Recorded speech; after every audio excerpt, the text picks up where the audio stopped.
49वां अध्याय। ब्रह्मा जी का मोहित होना। ब्रह्मा जी बोले, हे नारद, उसके उपरांत मेरी आज्ञा पाकर महादेव जी ने अग्नि की स्थापना कराई तथा अपनी प्राणवल्लभा पत्नी पार्वती को अपने आगे बिठाकर चारों वेद, ऋग्वेद, यजुर्वेद, अथर्ववेद तथा सामवेद के मंत्रों द्वारा हवन कराकर उसमें आहुतियां दी। उस समय पार्वती के भाई मैनाक ने उनके हाथों में खीलें दी। फिर लोक मर्यादा के अनुसार भगवान शिव और देवी पार्वती अग्नि के फेरे लेने लगे। उस समय मैं शिव जी की माया से मोहित हो गया। मेरी दृष्टि जैसे ही परम सुंदर दिव्यांगना देवी पार्वती के शुभ चरणों पर पड़ी, मैं काम से पीड़ित हो गया।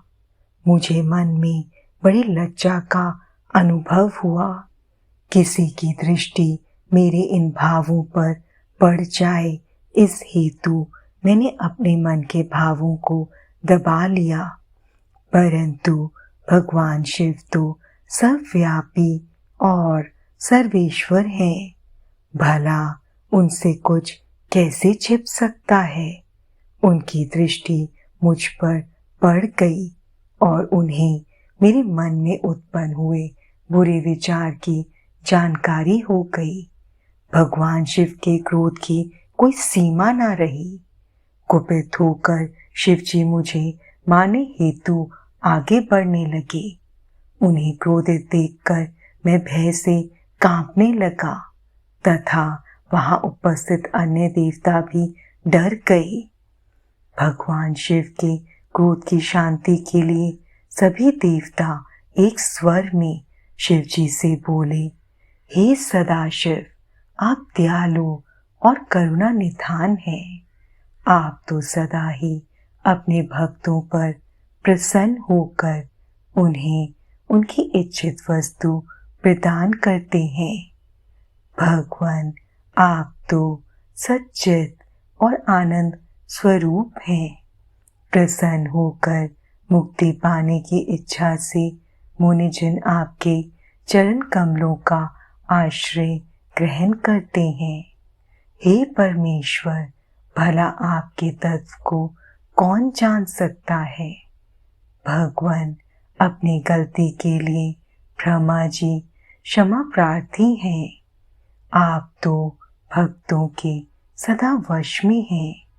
हम सब भक्तजन आपसे प्रार्थना करते हैं कि आप ब्रह्मा जी की इस भूल को क्षमा कर दें और उन्हें निर्भय कर दें। इस प्रकार देवताओं द्वारा की गई स्तुति और क्षमा प्रार्थना के फल स्वरूप भगवान शिव ने ब्रह्मा जी को निर्भय कर दिया। नारद, तब मैंने अपने उन भावों को शक्ति के साथ मन में ही दबा दिया। फिर भी उन भावों के जन्म से हजारों बाल खिले ऋषियों की उत्पत्ति हो गई, जो बड़े तेजस्वी थे। यह जानकर कि कहीं उन ऋषियों को देख शिव जी क्रोधित न हो जाएं, तुमने उन्हें गंधमादन पर्वत पर जाने का आदेश दे दिया।